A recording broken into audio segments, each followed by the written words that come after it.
상상은 현실이 되죠. 다윗이 꿈꿨던 일들을 하나님이 이루십니다. 다윗의 상상력이 현실이 된 것이죠. 오늘 본문은 그러한 다윗의 상상력이 현실이 되는 과정을 보여줍니다. 더 깊은 설교, 오늘은 사무엘하 6장 1절에서 23절까지 말씀으로 복음의 사람 다윗 9번째 상상력이라는 주제로 말씀을 나누겠습니다. 상상하면 어떤 것이 떠오르십니까? 저는 상상하면 공간이동이 떠오릅니다. 문을 하나 열면 바로 공간이동을 할 수 있는 것. 신학대학원을 다니던 시절에 둘째인 딸아이가 태어나고 1학년 1학기까지는 이렇게 부산에서 대전을 오가는 일이 이렇게 자행을 하듯이 재밌었는데 2학기 아르바이트도 하고 또 학교 공부도 하고 이러면서 부산에서 대전을 오가는 일이 힘들어지더라고요. 그럴 때에 든 생각이 문을 열면 바로 이렇게 대전으로 가면 좋겠다. 또 대전에서 문을 열면 바로 부산으로 집으로 바로 오면 좋겠다. 이런 생각을 한 적이 있습니다. 상상력의 대표적인 산물이 어떤 것이 있을까요?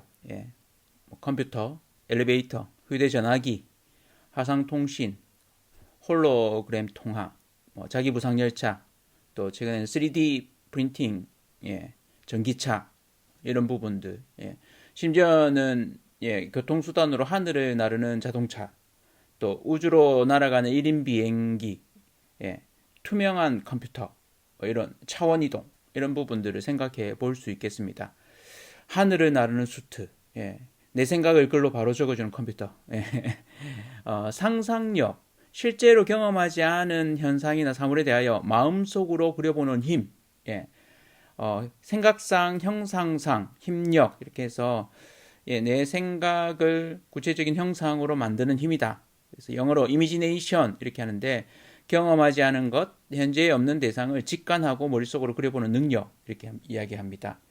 눈에 보이는 것이 없고 귀나 다른 감각기관에서 느낄 수 있는 것이 없을 때 정신적인 이미지와 감각과 개념을 형성하는 능력이 상상력인데요. 영국의 시인이자 철학자이고 기독교인이었던 S.T. 콜리지는 상상력을 종합적이고 창조적인 체험들이 자발적으로 이념화되고 실제화하여 청신감과 경이감을 유발, 인류 문명 문화 발전의 원동력이 되는 능력이라고 이렇게 거창하게 이야기하기도 했습니다. 구약 신학자이자 설교가인 월터 브루그만은 상상력이라는 단어를 그의 신학의 아주 중요한 단어로 사용하고 있습니다. 상당 부분 저는 월터 브루그만의 이렇게 영향을 받았음을 밝혀둡니다. 전기가 발명된 것, 자동차가 발명된 것, 컴퓨터가 개발된 것도 신기원이죠. 유비쿼터스라고 하죠. 요즘 사물 인터넷이라고 명명되고 있는데 언제 어디서나 접속 가능한 정보통신 환경을 말합니다. 3G 폰, 아이폰이 개발되고 인터넷 환경이 조성되고 언제 어디서나 접속 가능한 상태가 된 것, 이건 상상만 하던 일들이 현실로 우리가 누리고 있는 일들이죠. 상상력, 이것은 공상과는 좀 구분됩니다. 그래서 공상이 좀 허황되다고 한다면 상상력은 이게 구체화되고 실제화되는, 그래서 인간의 놀라운 능력이라고 이렇게 좀 구분해서 말하기도 합니다.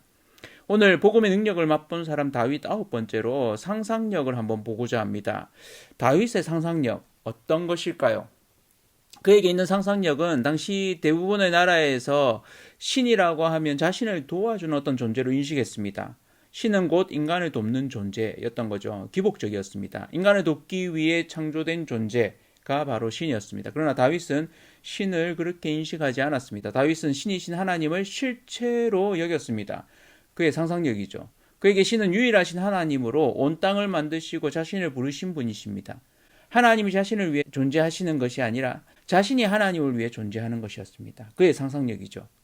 그런 면에서 보자면 복음의 능력으로서 상상력은 다른 말로 하면 예배입니다. 하나님을 유일하신 왕으로 인식하고 그렇게 살았습니다. 하나님을 진짜 왕으로 모시는 것이죠. 그 하나님만을 참된 하나님으로 섬겼습니다. 그의 왕 인식은 하나님뿐이었습니다. 진짜 왕이신 하나님 앞에 그는 하나님의 종이었던 것이죠. 하나님이 세우셔서 쓰임받는 목자, 자신의 정체성이었습니다.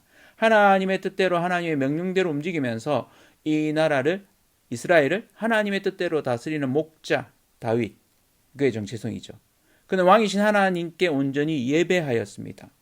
하나님을 예배하기 위해서는 하나님의 임재가 있어야 했습니다. 하나님의 임재의 상징은 하나님의 언약궤였습니다. 이것은 모세가 출애굽을 할 때 생겨난 것이죠. 광야에서 성막 안에 있었던 것이고 하나님의 함께하심을 상징하는 것이었습니다. 그리고 이스라엘은 실제로 그 힘을 경험했습니다. 하나님의 함께하심을 경험했죠. 모세가, 여호수아가, 그리고 사무엘이, 다윗이 하나님이 자신의 진정한 왕이심을 늘 인식하는 다윗이었습니다. 그래서 그는 진짜 왕이신 하나님께 늘 물었습니다. 참된 왕이신 하나님의 뜻대로 이 백성을 이끄는 목자로 살았던 것이죠. 진짜 왕이신 하나님의 종된 다윗이었습니다. 그는 늘 하나님의 마음을 살폈고 하나님의 마음에 합한 자로 행했습니다. 그의 상상력은 왕이신 하나님 앞에 사는 것이었죠. 그런데 문제가 생겼습니다. 하나님의 언약궤를 20년 전 엘리 제사장이 있을 때 블레셋과의 전쟁 가운데 블레셋에게 빼앗겼습니다. 블레셋은 이 언약궤로 곤란한 상황에 처하게 됩니다. 자신들이 섬기는 다곤 신전의 우상들이 다 꼬꾸라지고 심지어는 반으로 잘라지기까지 했습니다. 감당을 못했습니다. 결국 그들은 이 언약궤를 다시 이스라엘로 보내죠. 그래서 이 언약궤는 기럇 여아림의 아비나답의 집에 머물게 됩니다. 사무엘상 7장 2절이죠. 궤가 기럇 여아림에 들어간 날부터 20년 동안 오래 있은지라 이스라엘 온 족속이 여호와를 사모하니라. 그리고 다윗이 이스라엘 전체의 왕이 된 후에 블레셋과 맞붙어 승리하고 나서 이 언약궤를 예루살렘으로 옮기려고 합니다. 오늘 본문 사무엘하 6장 1절 2절이죠. 다윗이 이스라엘에서 뽑은 무리 3만 명을 다시 모으고 다윗이 일어나 자기와 함께 있는 모든 사람과 더불어 바알레 유다로 가서 거기서 하나님의 궤를 메어 올려 하니 그 궤는 그룹들 사이에 자정하신 만군의 여호와 이름으로 불리는 것이라. 아멘. 그가 하나님의 언약궤를 드디어 옮겨 오려고 합니다. 다윗은 하나님의 언약궤가 예루살렘에 오면 왕 대신 하나님을 제대로 예배할 수 있게 된다고 여겼습니다. 그럴 때 예루살렘이 하나님의 처소가 되는 것이죠. 다윗은 그러한 꿈을 꿨습니다. 다윗의 상상력이죠.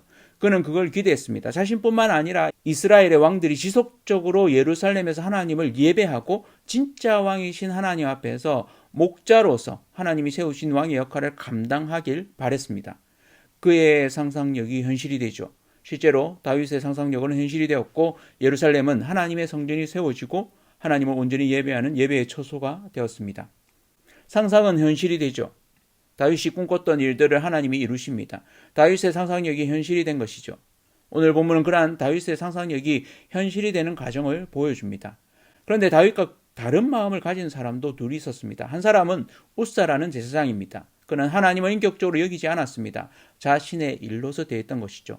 제사장들은 다윗의 언약궤를 어떻게 옮겨야 하는지 알고 있었습니다. 출애굽기 25장 13절 14절에 보면 조각목으로 채를 만들어 금으로 싸고 그 채를 궤 양쪽 고리에 꿰어서 궤를 매게 하며, 언약궤는 제사장들이 채로 언약궤의 고리에 꿰어서 메어야 했습니다.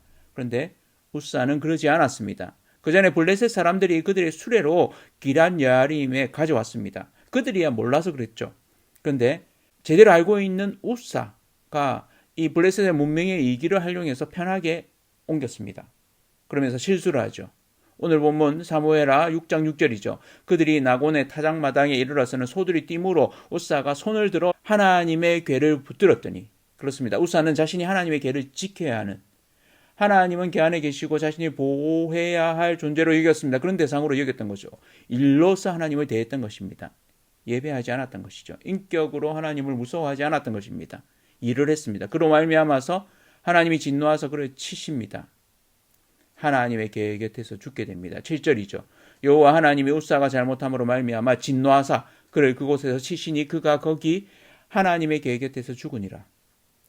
무섭죠. 이 일로 말미암아서 다윗은 머뭇거립니다. 처음에는 분노합니다. 왜 이런 일이 일어났는지.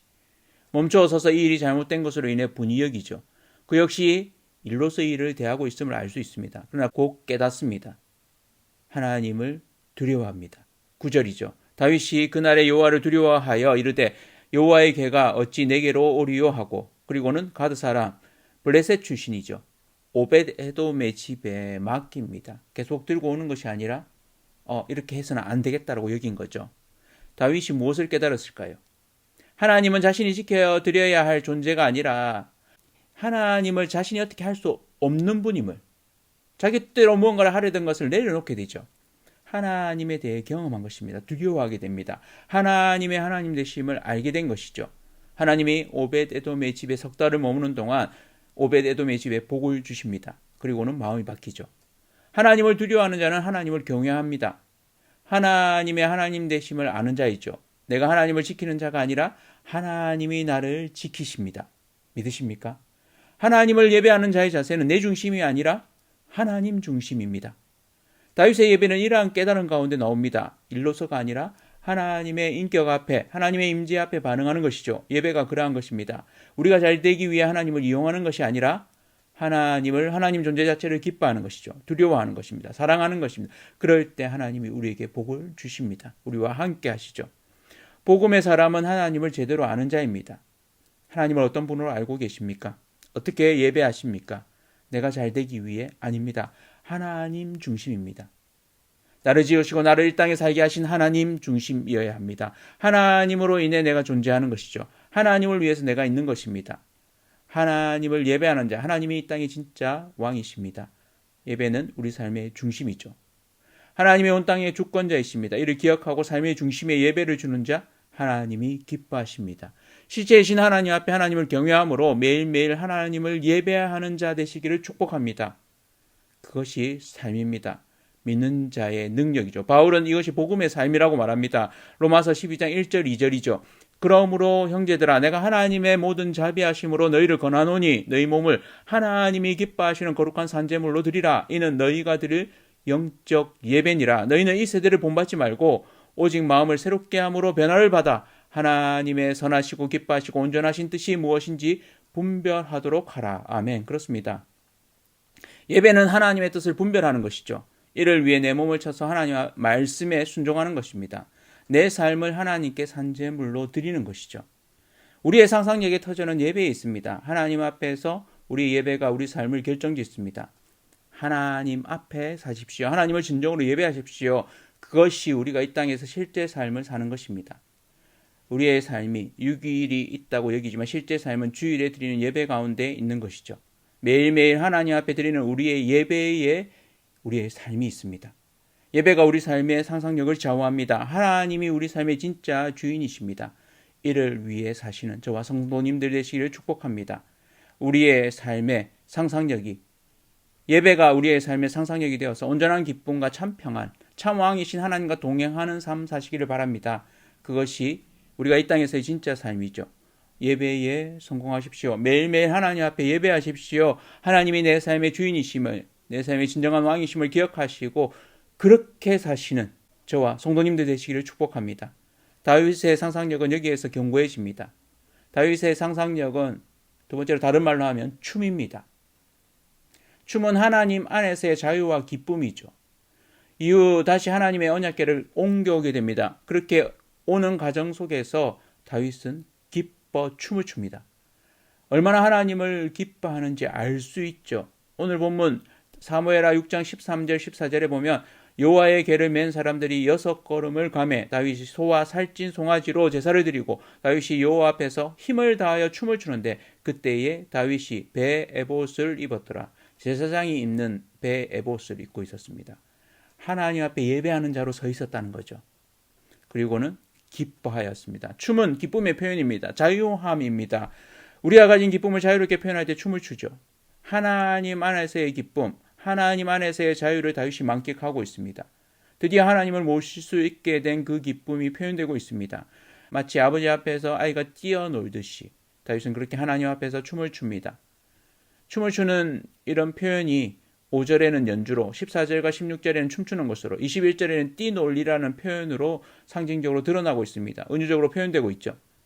얼마나 기뻤으면 이랬을까요? 다윗의 상상력은 하나님과 함께하는 기쁨이었습니다. 하나님과 온전히 함께할 수 있는 그 기쁨을 온몸으로 표현하고 있는 것이죠.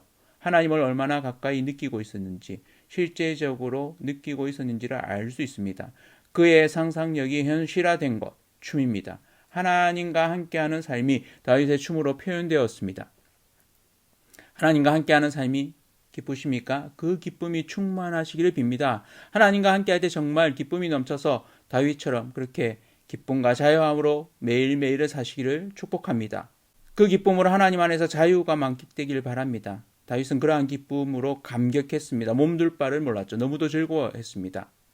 그러나 한 사람, 하나님을 기뻐하지 않는 또 다른 한 사람이 있습니다. 하나님 안에서의 자유함이 없는 한 사람, 미갈입니다.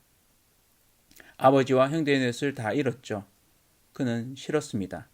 다른 이에게 갔던 미갈이 다윗의 요청으로 와 있지만 그는 기뻐하지 않고 있습니다. 왕의 위신만을 중요하게 여기고 있습니다. 그래서 사무엘하 6장 20절에는 이렇게 말하죠. 다윗이 자기의 가족에게 축복하러 돌아오매 사울의 딸 미갈이 나와서 다윗을 맞으며 이르되 이스라엘 왕이 오늘 어떻게 영화로우신지 방탕한 자가 염치 없이 자기의 몸을 드러내는 것처럼 오늘 그의 신복의 계집종의 눈앞에서 몸을 드러내셨도다 하니 왕의 품격이 무너졌다고 말하고 있습니다. 그러나 다윗의 생각은 달랐죠.